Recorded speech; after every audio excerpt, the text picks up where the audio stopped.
นะโมตัสสะ ภะคะวะโต อะระหะโต สัมมาสัมพุทธัสสะ นะโมตัสสะ ภะคะวะโต อะระหะโต สัมมาสัมพุทธัสสะ นะโมตัสสะ ภะคะวะโต อะระหะโต สัมมาสัมพุทธัสสะ พุทธัง ธัมมัง สังฆัง นะมัสสามิ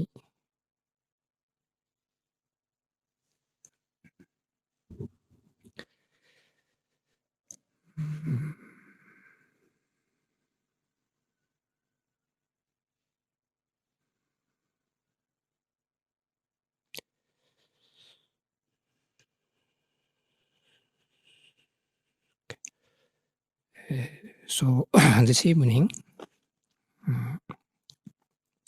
I'd like to talk about meditation.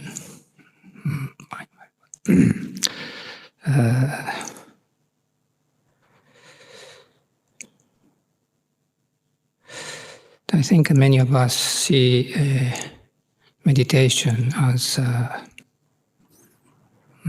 something like a central part of our practice or backbone of the life here.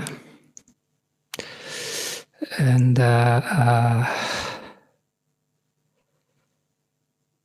it is helpful and very important aspect of our life, and I certainly find beneficial. Especially now, only every third day we have a chance to sit in a temple in quietness or the silence. And when I think of how I've been, sometimes I notice in my mind or heart,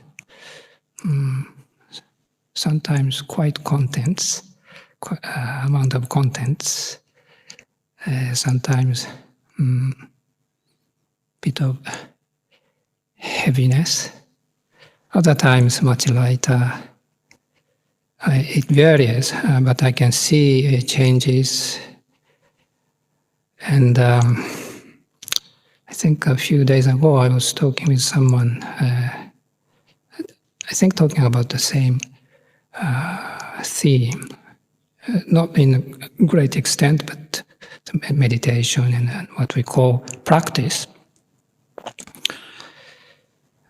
And maybe many or some of us, at least I used to be, to think the practice, the more, the better, or the harder, the better. Or maybe the other sort of way to look at it is meditation. Just be mindful of every moment. That is enough. I can hear different versions, and also people say these techniques are better than the other, something like this.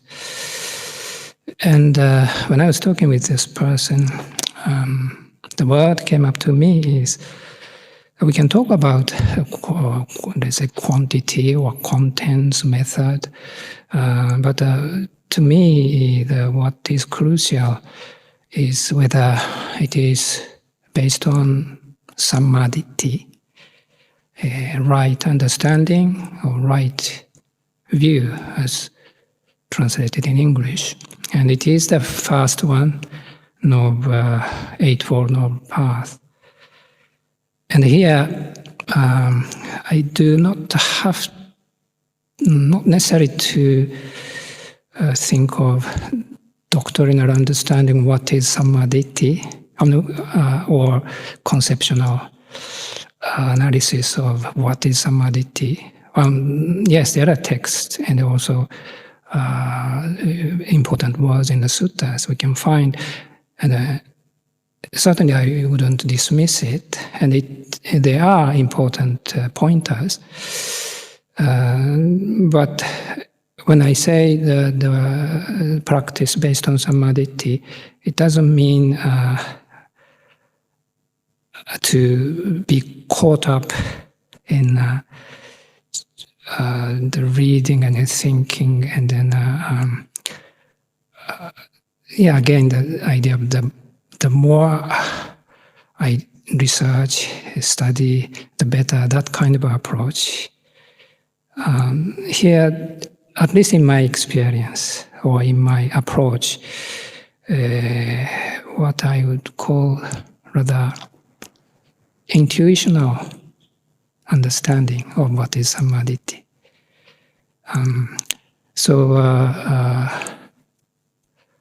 Again, my personal take of it is, to me, reflection is quite key to my life.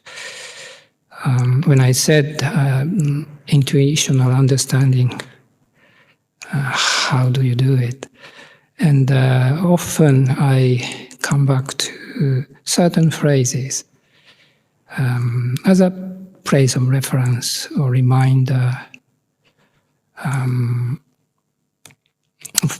For instance, the Rinpoche Ajahn Chah's word, very simple words, like in Thai, when he introduced the meditation, sometimes he would say, Pak Pong Tang Chai. A literal translation would be resting of the heart, something like this. But the Rinpoche Medo translated in a more...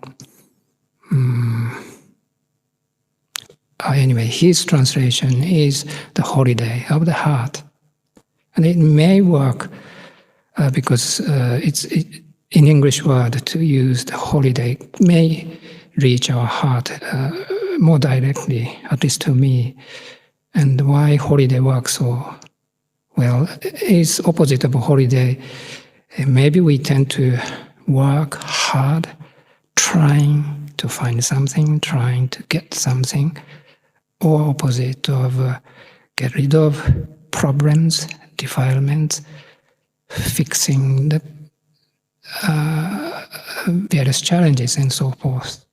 But when you hear the word holiday, certainly it has totally different quality, and it works as an important reminder to me. And another word also I often reflect and also share with retreatants when I lead a meditation retreat is, again, let me say in Thai first, Sangop, Mai Sangop, Raka Taukan. Sangop is peace or peaceful. Mai Sangop, not peace, not peaceful. Raka Taukan, price, the same price. You can say same value, but the word Raka really means price. So peace, not peace, same price. And in particularly the context of meditation, as we are meditators, we know how the state of peace, peaceful state, appeals to us and important to us, and we strive for it. And when we do not experience it, and we experience the opposite, we feel discouraged, or sometimes we would think, waste of time, I wouldn't reach anywhere, I'm regressing, and so forth. And this phrase, Sangop, Mai Sangop, Raka Taukan, peace, sorry, peace, not peace, the same price, same value. I think I heard this even when I was a quite junior monk in Thailand. And I, let's say, understood it in my own way then. Something like, okay, sometimes it's peaceful or successful, let's say, sometimes not, but let's say, don't feel discouraged, but keep on practicing. So I took it as a word of gentle, kind encouragement. It's easy to feel discouraged when we have something, when our expectation is not met well. But I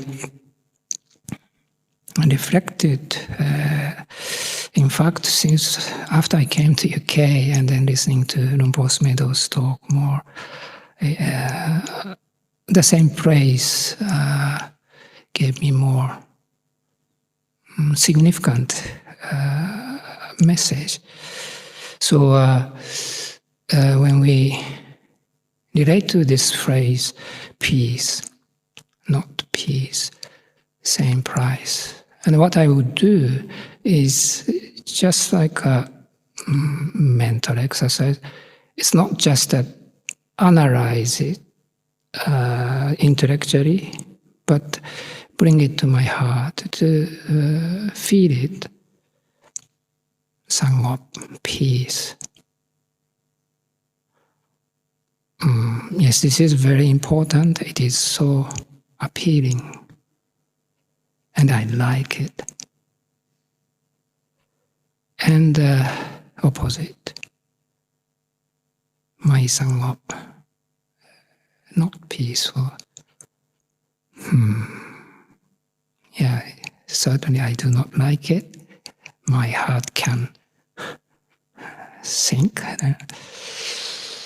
Yeah, just recognize how these two words do to my heart. And then continue to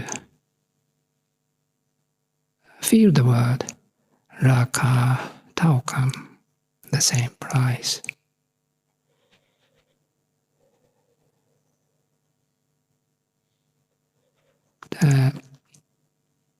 How can it become possible for the first place? Well, the more you feel the peace and not peace, it is obvious. How can it be the same price? Because peace is so significant. And opposite can be a problem. How can it be the same price?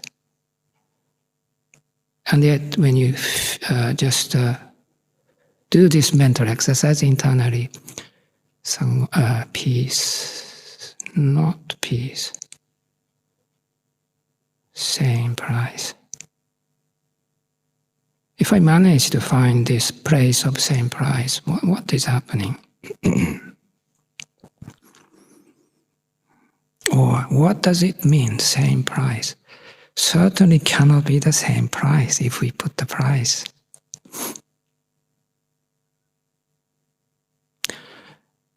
So let me jump into the conclusion. I recognize this is a price of actually no price.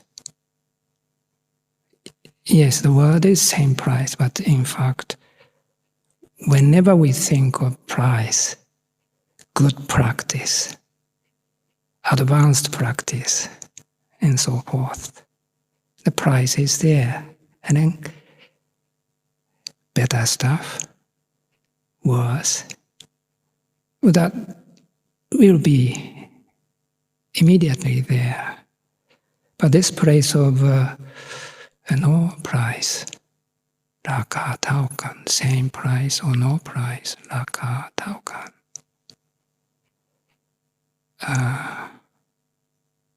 My experience is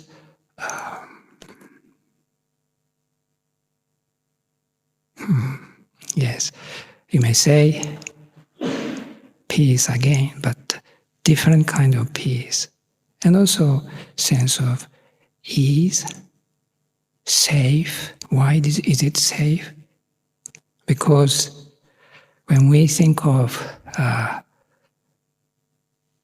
Sangha, peace is what we need. And then not peace is something we have to get rid of, if I use a strong word. Then this becomes constant, possibly constant struggle fighting or protecting or worrying. But this place of Raka Taukan, it is restful. It is place of at ease. And then I feel safe, no fighting. So in this piece, or if you like, I can also call place of silence. And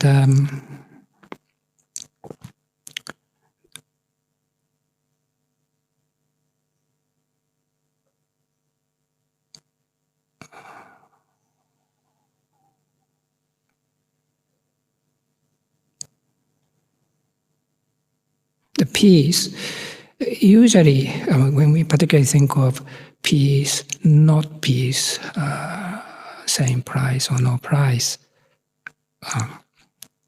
probably as a phrase, peace, not peace, same price, make more sense.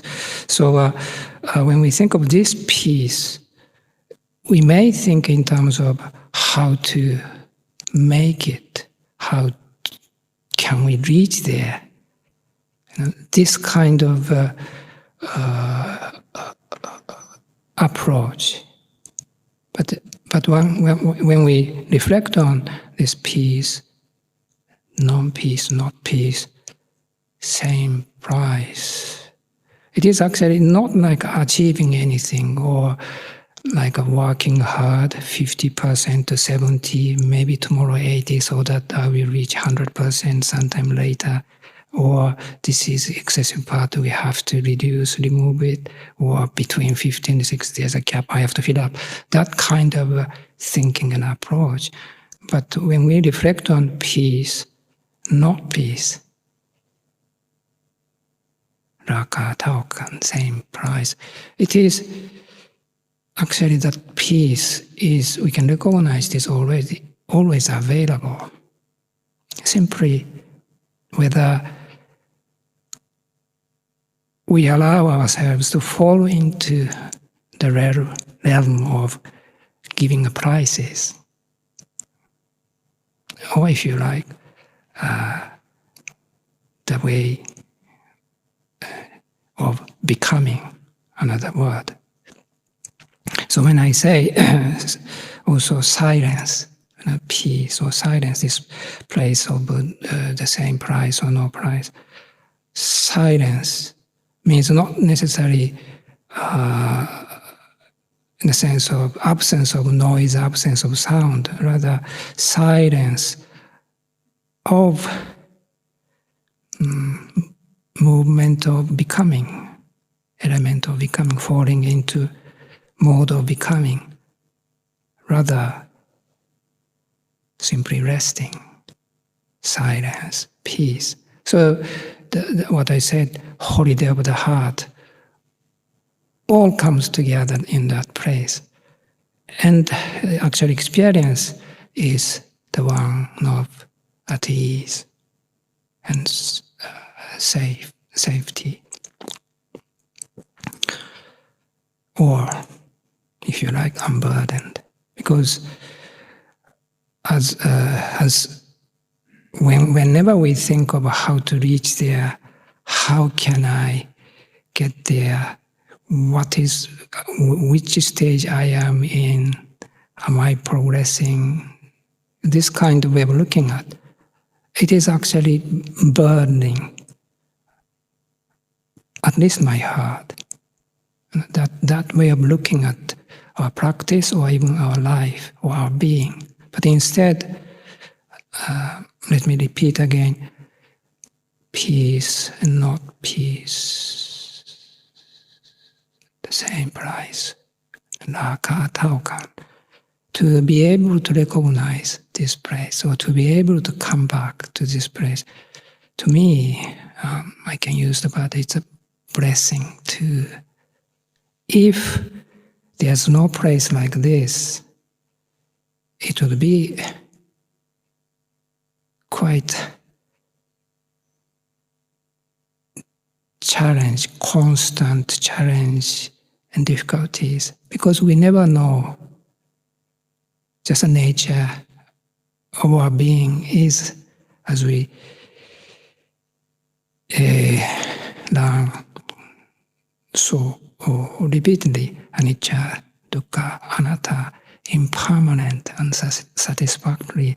This, if we are to find the peace in the world of becoming, in the world of peace and non-peace, we have to find the peace.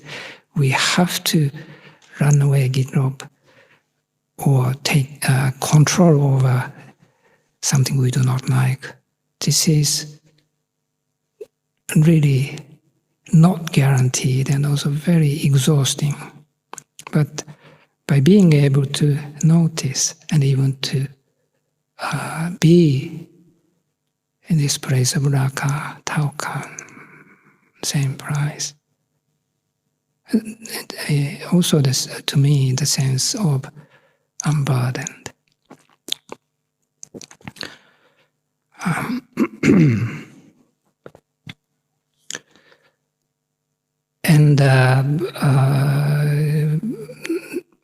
And is this just I'm just talking about meditation as such, it's or practice as a Buddhist monastics, and is it? I'm talking about something valid or relevant in a certain circumstances or certain, say, a community or circle. But I like to see it's actually really the same way of looking at a condition is relevant to our life in general too. And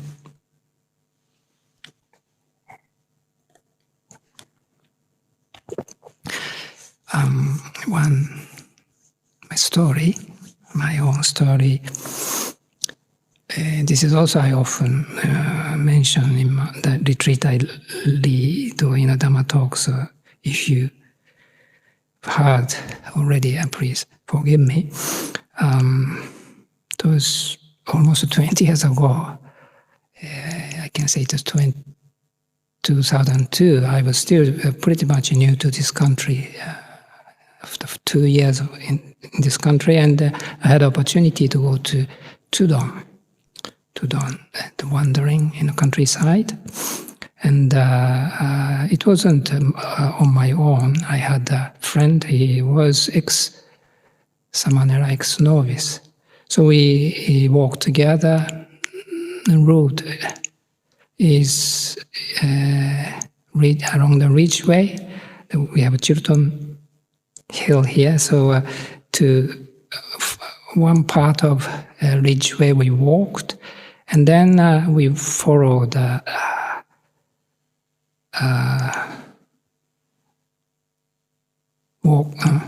walked along the river Thames, walked up to its source, because to me the Thames is sort of iconic river in this country.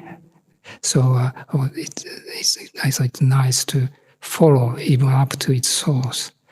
And then because my friend had the money, a bit funny way to say, but as a mendicant, we sometimes are to done without lay people. It's really how to live without money is a significant aspect. But my case, I had this ex-novice as an accompanying friend. So he took me, we took public transport and went up to Leamington Spa. It is a bit of south of Birmingham. And we followed Grand Union Canal, walked back to Berkhamsted. So I thought it is a very nice route. It became a, let's say, perfect introduction to me to taste this country. Until then, I spent 1 year in Chithurst, 1 year in this community. So first time to be exposed outside, exposed to this country, this people and culture. And as you go to them. Various challenges are possible, but also very uplifting experience. One of the uplifting experiences when we stand for arms round, and then people, let's say, really stranger, we never met before, and they do not have to, but they see what we are doing, and they offer food. And in my case too, like I was standing usually on my own, because if lay person is standing next to me, their interest becomes different. So my friend would wait somewhere else. I stood for arms round, and then as people come, oh, what are you doing? And who are you? I come from Japan, and so forth. I explained, and then people come back with plastic bags full of food, and enjoy the walk in this country. I mean, just a single encounter like this, but really I would feel the kindness of a human being. Sometimes we would see different aspects, and we become happy, we become depressed, become judgmental, or this and so forth. But just a genuine encounter with somebody, me to meet first time, and then he or she or they to say, yes, please have this. So that genuine kindness human beings have, it's a really encouraging, wonderful experience. Like other times, Christian priest came and invited me to have a tea, or I'm sure if you go to Tudon, many of this kind of experience. And one experience I like to talk about is one day I stood I think it's a small town, and maybe I chose a wrong place, because if you stood in the wrong place, actually nobody would come, or nobody wouldn't be able to stop. And I was still new to this country, and I thought this is the right place, but just the traffic was busy and not so many pedestrians. And so I was standing sometime, but nobody actually had the chance to come or show interest to me or approach me. And but then eventually, maybe late 50 or 60s, that kind of age, short, and he came to me pushing his bicycle. So I thought, wow, eventually somebody came to me. Okay, so expectation arose in my mind. So he asked me, what you're doing? I'm doing arms round. What is it? Well, I'm actually asking, begging for food for today. Something like this usual conversation I was doing. I don't remember exactly how I continued, but soon he said to me, you should work. Oh. Surprise, more than surprise, probably shock to me. But apparently he wasn't happy me standing there. And then he said another word to me, useless. And he walked away. Oh.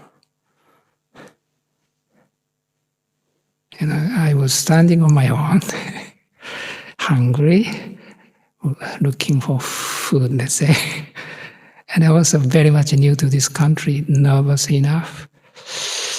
And of course, this is not the best experience, totally opposite. I would use the word the shock. But also when I stand Bindabat at any place, I make sort of determination or agreement with myself. Yes, I stand here for something like for welfare of all sentient beings. So it means if my presence here becomes disturbance to anybody, I shouldn't. That kind of agreement or determination with myself. And then okay, it's the time to leave. So I went back to my friend. He was waiting in a graveyard, quiet place. In fact, I explained, there wasn't anything. And fair enough, he was ready to support me by purchasing some food. But also another, I think, an elderly lady came to the graveyard. Probably he spotted me when I was standing or followed me, and without me explaining anything, she brought the food. So the overall experience is not necessarily very miserable as such, but the impact of the word useless was, you can imagine, it's quite. So I had to contemplate on this. No doubt, it's a very unhappy experience, but I was contemplating that suffering.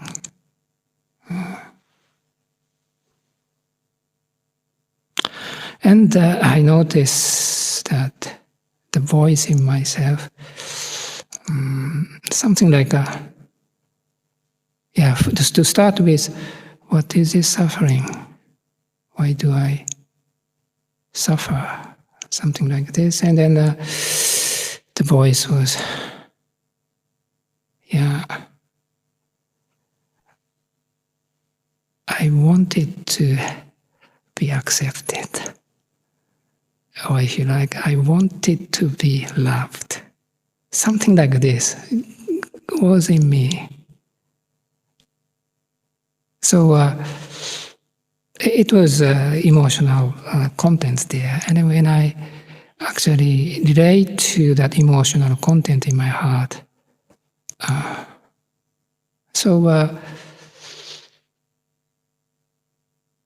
shall I say? I felt that the better perspective came back to me, right? So initially it's just immediate suffering, more than disappointment, almost shock. But by contemplating this, okay, there was expectation, or to be accepted, to be welcomed, possibly because it's a totally new country, and so forth. And to be straightforward is, I wanted it to be loved. So, but by clearly, directly recognizing it, I see. A bit of emotional experience too, to recognize. So I came back to a more balanced place. And I continue to reflect on this. Useless, the word useless. True, like the other lady, she chose to come to me to support me. But for him, to see me or to see somebody, whether in the context of useful or useless, it's a very different way to approach another human being, to me or to another human being. And I thought about it. Okay, if he sees the life of somebody just in a scope of being useful or useless, okay, how about himself? He was a bit difficult to tell how old he was then, but can be in his 60s already. But apparently he didn't look so happy already, but he would become older. So if he thinks the human beings in only the way to see useful or useless, certainly he would become useless sooner or later, which is very, very painful. So, well, this is a very interesting reflection. In a way, really we create our world, and then it comes back to us. And also this word useless, horrible word. I mean, if I repeat this word useless 10 times a day, I can become depressed. It's a very heavy, unpleasant word, useless. And particularly if you use this word for another human being like this, certainly it makes the person unhappy. So what I want to say here is, once we have certain agenda to the person, to the life, or to the practice, then we limit our possibility, and our meeting, encounter becomes, to me, it's not genuine anymore. Just whether does this meet my interest? Is he useful to me? Useful is okay, we can understand, but when we just become attached or believe the idea of useful, then actually the other side of spectrum is useless. So this way of looking at certain condition, useful and useless, I hope you, I guess you understand what I want to say. Like a sangop, my sangop naka taokam, peace and not peace. This is one way to look at this a dualistic way of looking at it, which we are, I believe, constantly doing, knowingly, unknowingly. This is great, this is not great, this is important, not important, great, not great, I like, I do not like, right and wrong, and so forth. Yeah, if it is a practice, yes, particularly we can use the term peace, successful meditation, and opposite. But in a daily life too, we can judge, this is useful, useless. And also we can judge ourselves too, useful and useless. So if we believe this way of approach, then we can become very unkind to other human beings, or to the world, or to ourselves. And when we, coming back to our life, as a monastic, was the practitioner, it's very easy to think, oh, my practice is not going anywhere, or I am this, I'm just like this, therefore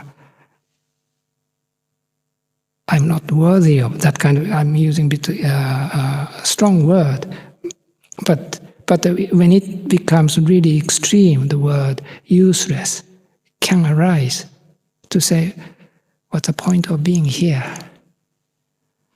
So why this painful thought come is when we really identify our practice or meaning of life in a certain way. Sangop, my sangop, peace. When we get this is, we say successful. When we do not get, this is wrong. When somebody has this quality, this is right, agreeable. If not, useless. Or if I am like this, wonderful.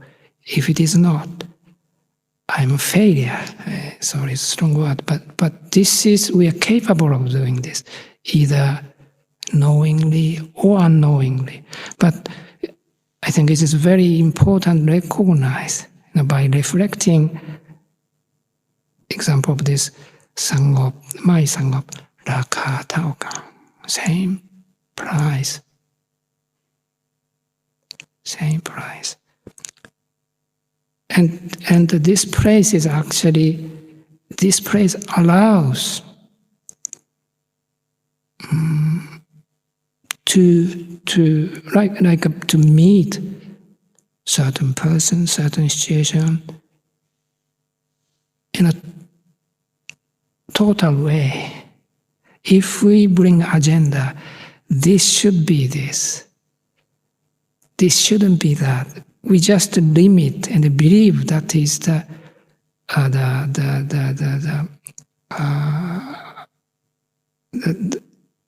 just simply believe it is important. Then we limit. And result is suffering in one way or another. So recognizing, I repeat again and again, the praise of Raka, Tokan, same price. It's very simple phrase, but to me, to reflect and then really have a taste of it, it helps both the practice, more narrow sense of practice, sitting meditation, or in the daily life, or how to relate to various situations. And this, I said, meditation or practice, key is whether we are with samadhi or not, right view, right understanding or not. One time Rinpoche Medo was giving us a talk, I remember. He was talking about Eightfold Noble Path, and then, Samma Ditti, Samma Sankappa, Samma Vaca, Samma Kammanto, and so forth, right view, right thought, right speech, and so forth. But he was saying, rather than explaining one factor, one after another, but say, what is this Samma? Right. Or he would actually translate it as a perfect, the Sammaditi. Usually we say right understanding, right view, but he also used the translation, perfect understanding. So what is this Samma, Samma, Samma? Right. I hope now we understand it's not like a right and wrong. Well, opposite of Samma, Pali word is a micca, but not dualistic way of looking at right and wrong, but rather, that's why the word perfect comes. And perfect or right understanding, right Samma, it's not necessary to make something perfect or try to make up for right and being perfect. Rather, letting go or put down the idea, various agendas, or our impulse, knowingly, unknowingly, impulse of following the nature of becoming. Not following that, not by letting go of it, or putting down of it, or not falling into the realm of giving a price, looking for price. And then simply we realize the place of, let's say, some peace and stillness or silence, whatever we call.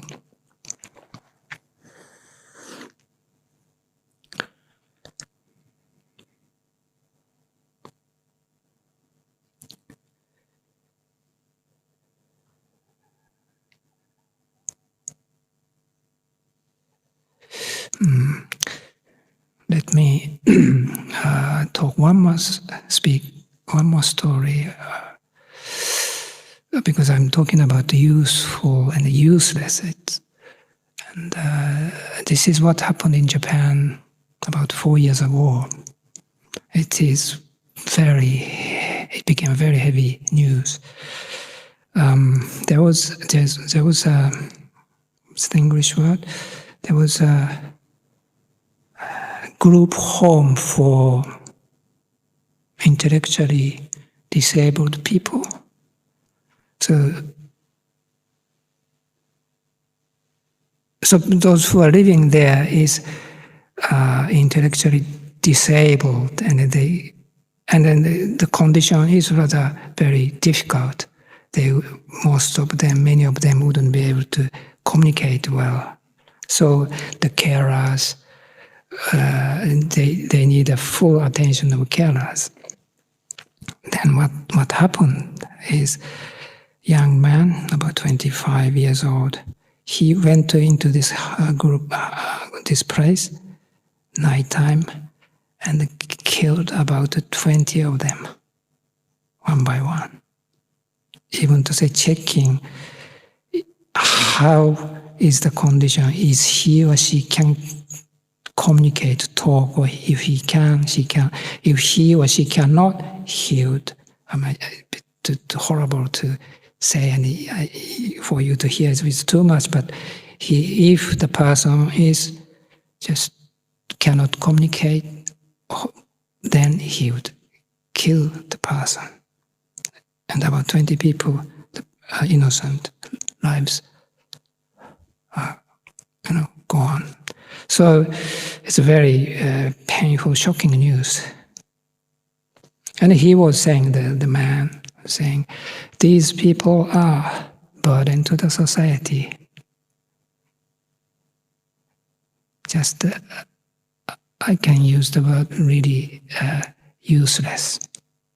So for the sake of benefit of the world and the peace of the world, they shouldn't be here. So therefore, I killed them. It's still the news came back on the news. It's such an impact to the whole nation. So when every year, the date this happened comes, and then the news and some documentary or something would appear in the news.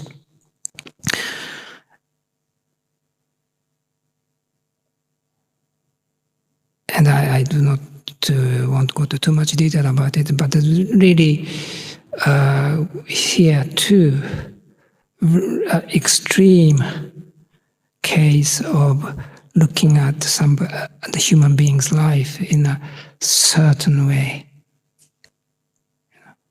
I can a simplified way of saying it is useful or useless.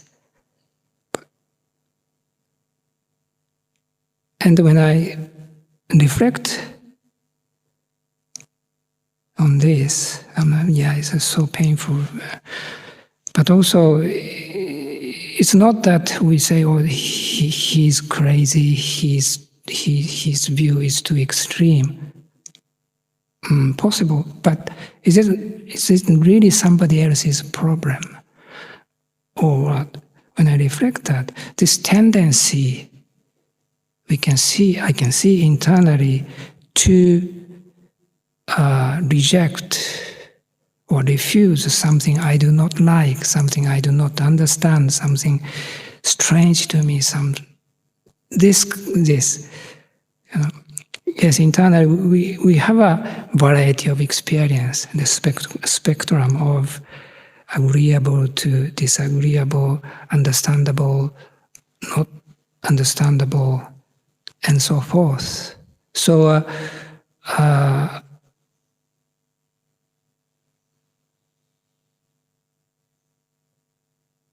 what is this? The voice of get rid of it, because this is not.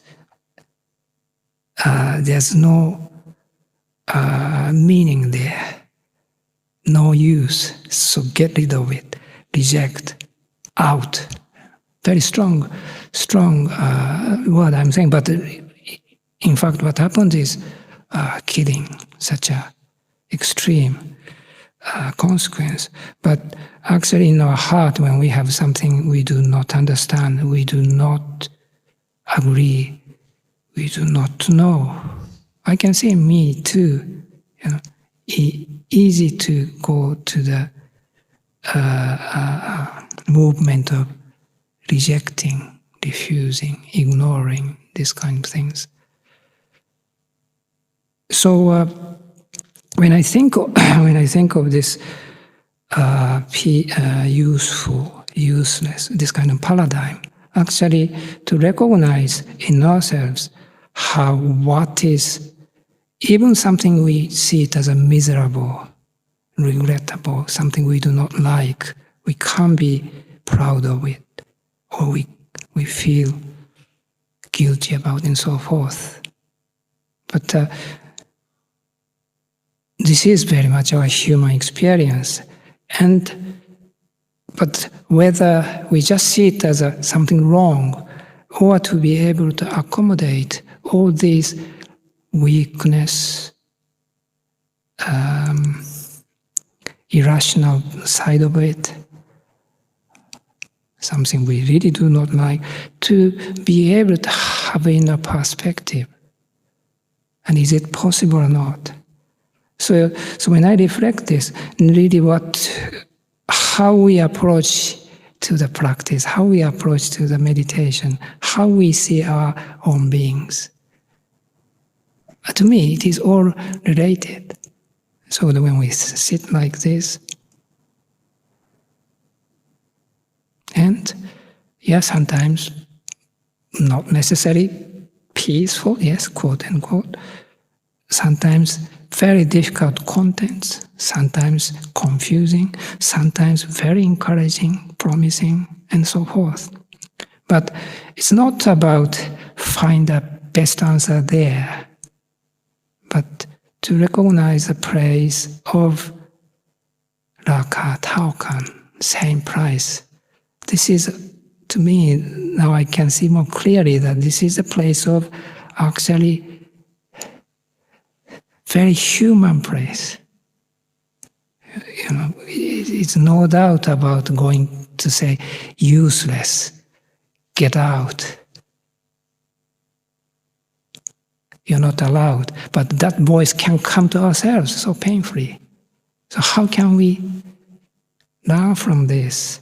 Is to learn how to be with our conditions. And, sorry, repeat again and again, but peace, not peace. Raka, Taukan, same price.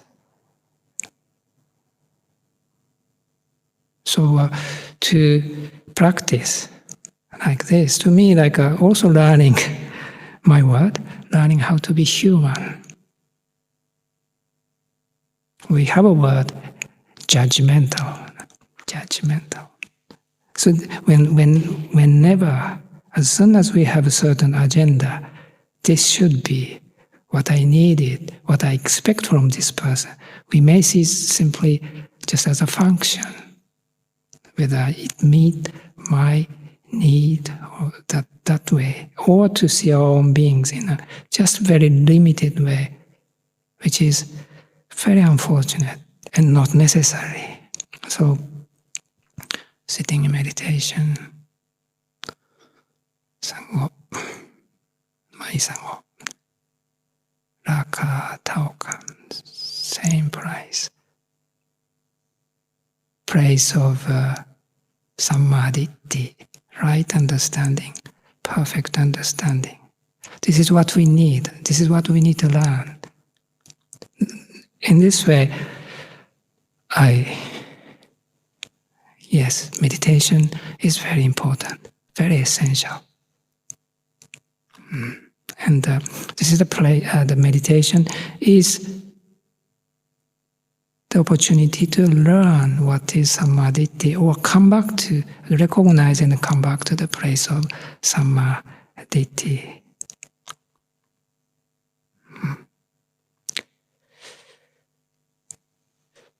I think I